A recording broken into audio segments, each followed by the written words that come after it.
Hoy vamos a estar volviendo a recordar la historia del nacimiento de Jesucristo. Y se acuerdan, la semana pasada iniciamos el Adviento y empezamos con la historia con el Evangelio de Lucas. Vamos a continuar con el Evangelio de Lucas y vamos a leer unos versos adicionales. Yo los invito a que tomen sus Biblias y vayan al Evangelio de Lucas capítulo 1. Y vamos a leer en esta ocasión del verso 26 al verso 33. De nuevo, Lucas capítulo 1, versículo 26 al 33. Aquellos que no tengan la Biblia pueden seguirla en las pantallas. A los 6 meses, Dios envió al ángel Gabriel a Nazaret, pueblo de Galilea, a visitar a una joven virgen comprometida para casarse con un hombre que se llamaba José, descendiente de David. La virgen se llamaba María. El ángel se acercó a ella y le dijo: te saludo tú que has recibido el favor de Dios, el Señor esté contigo. Ante estas palabras María se perturbó y se preguntaba qué podría significar este saludo. No tengas miedo, María, Dios te ha concedido su favor, le dijo el ángel. Quedarás encinta y darás a luz un hijo y le pondrás por nombre Jesús.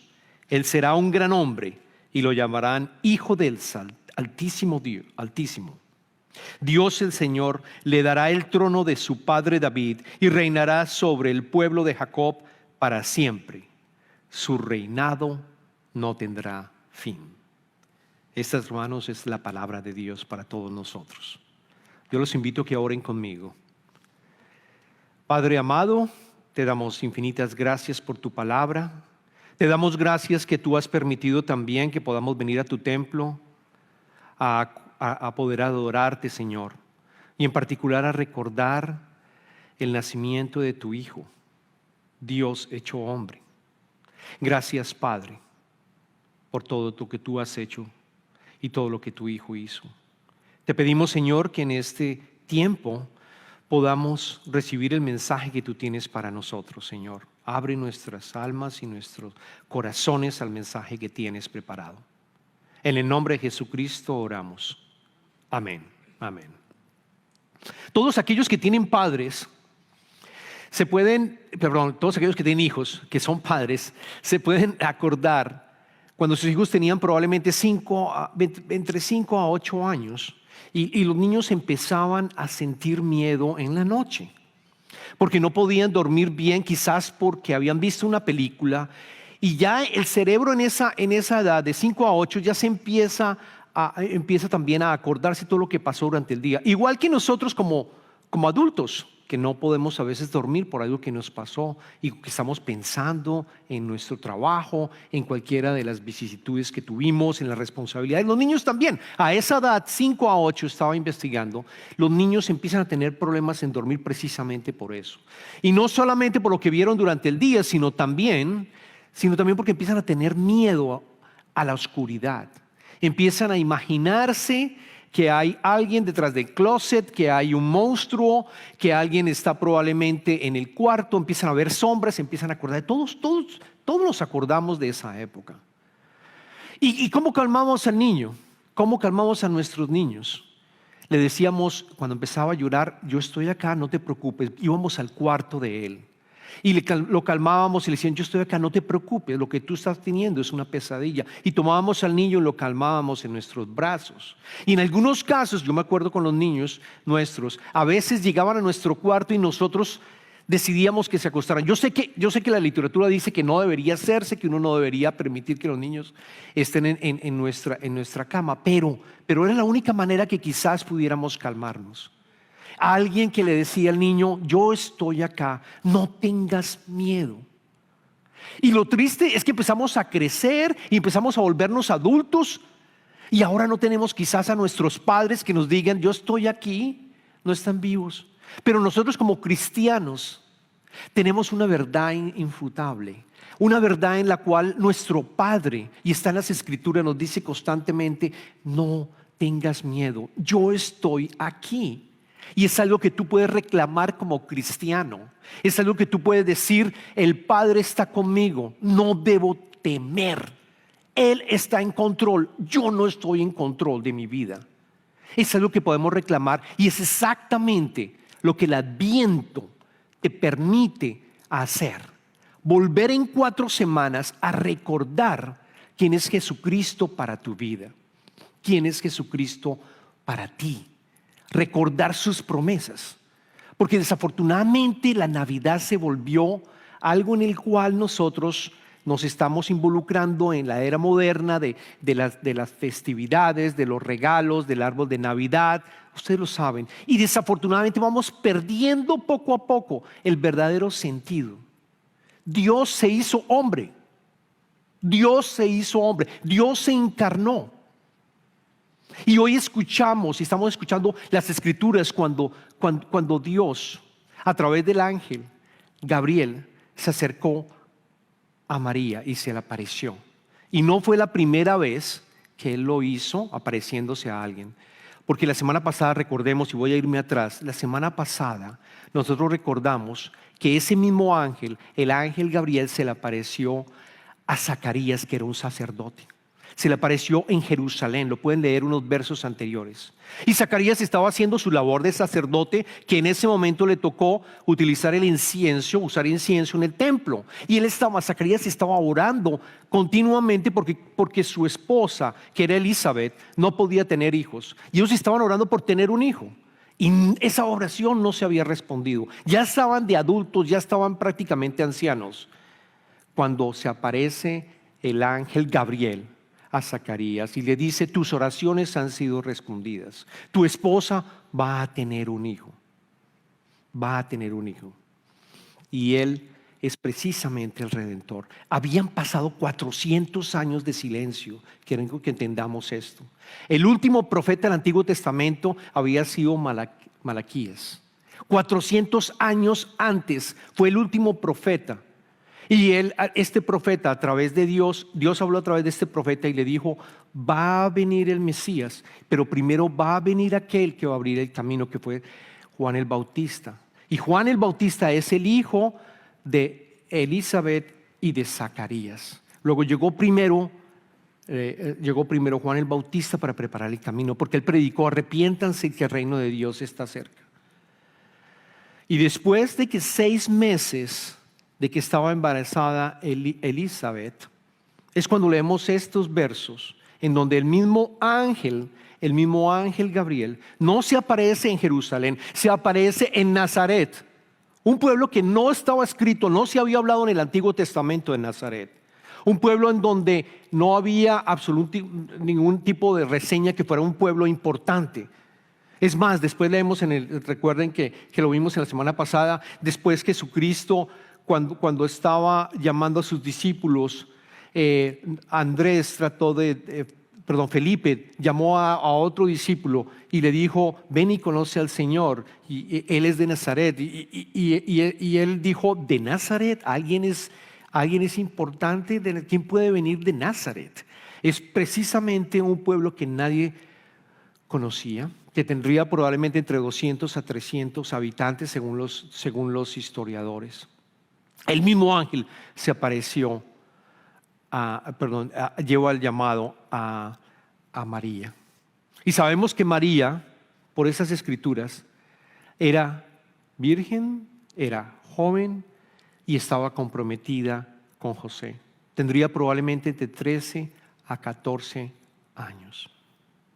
Y yo les quiero decir que yo sé que estos versos los hemos mencionado muchas veces, pero lo que queremos y lo que yo quiero que entiendan, hermanos, es que María fue la primera cristiana. María fue la primera persona que escuchó sobre Jesús. Y desafortunadamente, en mi background, que yo vengo como católico, yo no podía ver a María como una persona en la cual yo pudiera identificarme, porque la veía muy alta. Y nosotros como protestantes también a veces hablamos de María y tratamos de reducirla.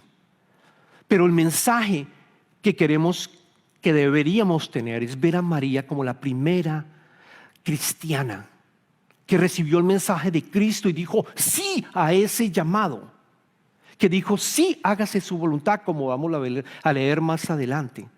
Ella fue la primera cristiana, y así como ella aceptó que en su cuerpo naciera Jesucristo, el Hijo de Dios, es Dios también, porque es la Trinidad, Dios Padre, Dios Hijo y Dios Espíritu Santo en un mismo ser. Ella dijo sí, nosotros como cristianos somos llamados también a decir sí, y que venga el Espíritu Santo en nuestro cuerpo. Es exactamente el mismo llamado. Es más, Pablo lo dijo. Vamos a leer 2 versos en Corintias. En todas sus cartas continuamente dice: tú tienes a Jesucristo, tú tienes el Espíritu de Dios cuando tú lo aceptas. En la primera de Corintios capítulo 6 versículo 19, Pablo le dice a los corintios: ¿acaso no saben que su cuerpo es templo del Espíritu Santo, quien está en ustedes y al que han recibido de parte de Dios? Y no solamente en esto, sino también en Tesalonicenses, en donde le dice en el primer capítulo, primera de Tesalonicenses capítulo 2 versículo 4: al contrario, hablamos como hombres a quienes Dios aprobó y les confió el evangelio. No tratamos de agradar a la gente, sino a Dios, que examina nuestro corazón. Es exactamente lo que te dice a ti y a mí. Él te escogió, y esa es la gran oportunidad que tú tienes de recibir esa gracia y ese regalo. Y voy a resumir el mensaje en 2, ya que ahora nos vamos a identificar como María. El ángel y Dios le dijo a María: primero, tú has recibido el favor de Dios, el Señor está contigo. Y el segundo mensaje: no tengas miedo a ese llamado. El primero, y empecemos con la primera parte: tú has recibido el favor de Dios. Lo leímos en el verso 18, cuando el ángel le dice a María. El ángel se acercó a ella y le dijo: te saludo, tú que has recibido el favor de Dios, el Señor está contigo. Fíjense que es Dios el que inicia la conversación con nosotros. Dios inició la conversación con María. No fue algo que María hizo para haber recibido ese mensaje. Fue Dios el que inició la conversación. Y es exactamente lo mismo que pasa con nosotros. Es la gracia que está disponible para los gentiles y para los judíos, para todos nosotros que no han escuchado la palabra de Dios. Él está trabajando y te está llamando. Y es exactamente lo que pasa cuando quizás tú lees las escrituras y tú dices: wow, ajá. Tienes ese aha moment. Es la gracia de Dios trabajando, el Espíritu de Dios hablando con tu espíritu y diciéndole: oye, yo te estoy llamando. O alguien te invita al servicio y tú escuchas a un pastor, o tú escuchas una canción, y esa canción, como la que escuchamos anteriormente: no tengas miedo, tú no eres un esclavo. Ya no eres un esclavo, tú eres el Hijo de Dios. Es teológicamente importante, es teológicamente rico. Te dice en tu espíritu, te está hablando continuamente, te está diciendo: yo te estoy llamando. Tú tienes la gracia, igual que la gracia que María recibió. O vas, por ejemplo, y ves en la creación, ves, por ejemplo, un lago. O vas y visitas tu país o este país, y vas y ves la creación. Porque Dios se manifiesta en la creación. Dios habla en la creación. Y es a través de todos estos momentos en donde tú empiezas a recibir ese mensaje. La gracia de Dios también está disponible para ti. Dios está contigo. En este proceso de transformación, de recibirlo, Dios está contigo durante todo el tiempo. Yo quiero contarles el caso de John Wesley. John Wesley fue el fundador de la iglesia metodista en Inglaterra. John Wesley escribe en el año de 1872. Él ya tenía bastantes grupos pequeños. Él fue el fundador de lo que se llamaban las sociedades. Grupos pequeños para que pudiéramos crecer y transformarnos.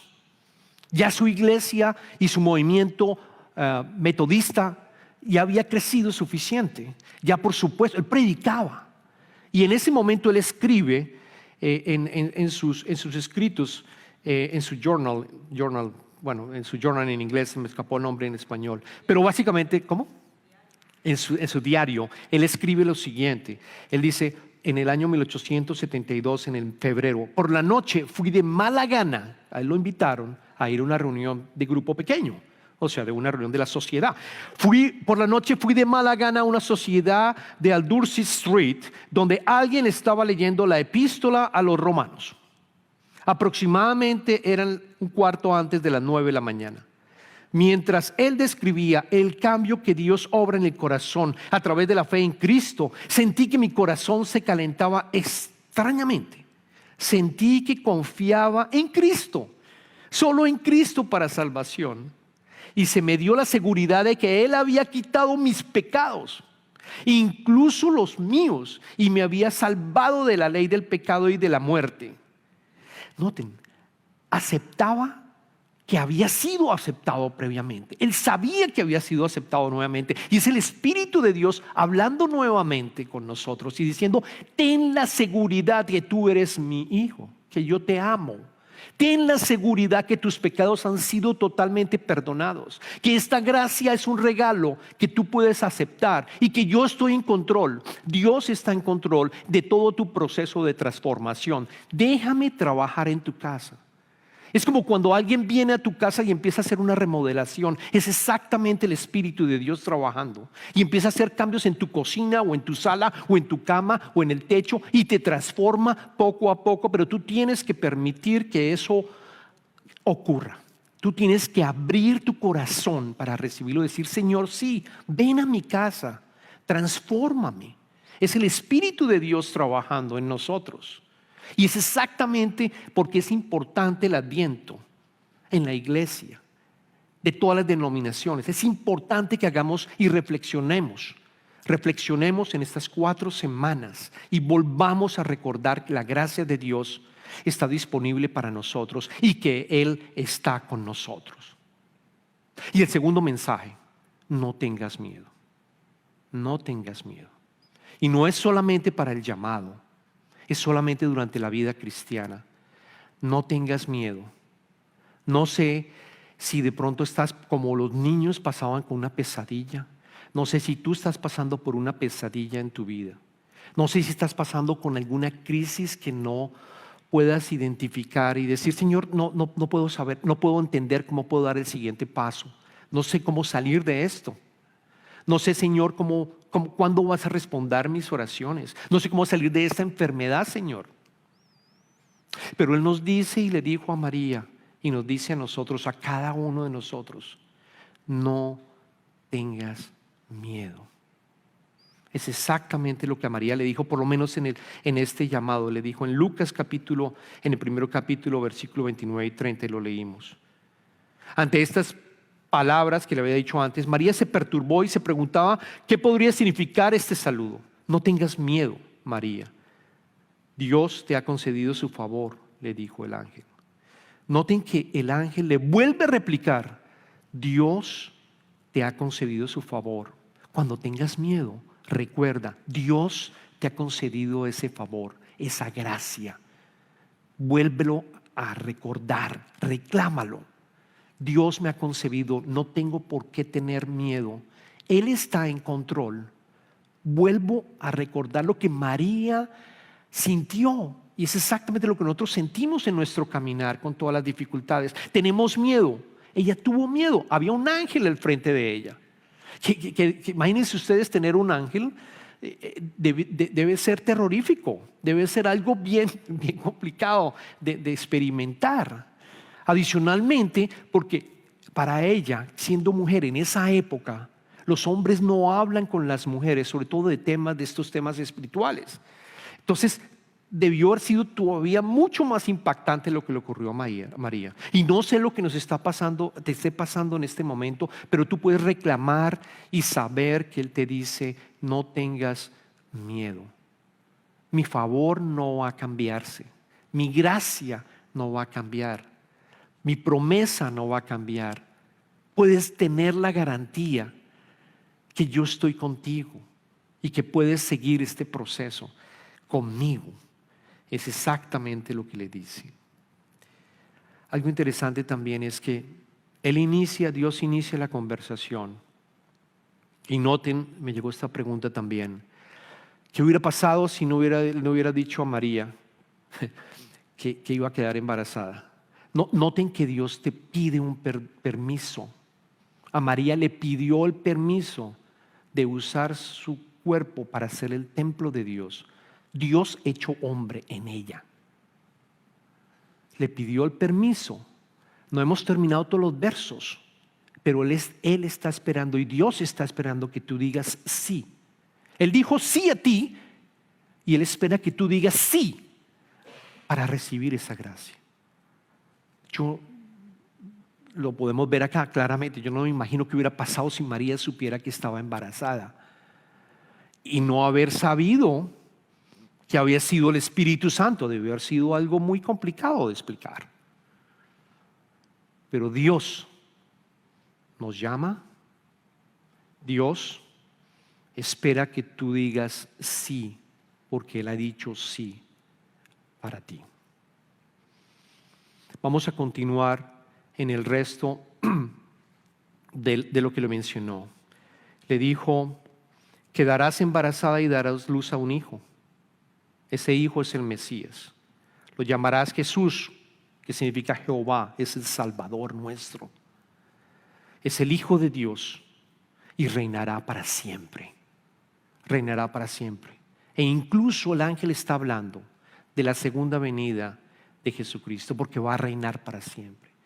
Nosotros vivimos en una época entre dos tiempos: el tiempo que Jesucristo llegó por primera vez y el tiempo en el cual después Él va a volver. Tenemos la fortuna de saber que el Mesías está con nosotros y está vivo porque resucitó después. La fortuna de saber que el Mesías llegó. No estamos en los 400 años antes de la llegada del Mesías.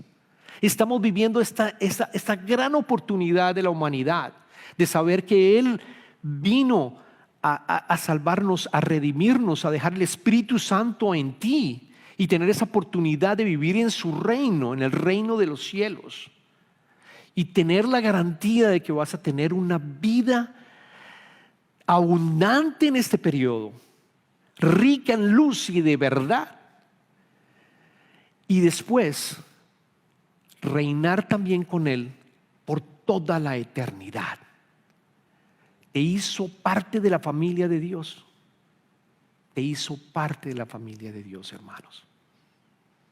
Recordemos a María y sigamos el ejemplo de ella. Oremos. Padre, te damos infinitas gracias. Te damos infinitas gracias por tu palabra. Te pedimos, Señor, que podamos seguir el ejemplo de María, y sabemos que te hemos aceptado en nuestros corazones, pero te pedimos que este Adviento y este periodo en el cual volvemos a recordar lo que tú hiciste para la humanidad, Señor, sea algo personal para cada uno de nosotros de nuevo, que sea vivo, que podamos sentir, Señor, que el Espíritu está en nosotros, que sabemos que no debemos preocuparnos, que no debemos tener miedo, Señor, para continuar este camino, de que tú estás bajo control y que siempre estarás bajo control. Gracias, Padre, por recordarnos que somos hijos tuyos a través de tu Hijo. Te pedimos esto en el nombre de tu amado Hijo Jesucristo.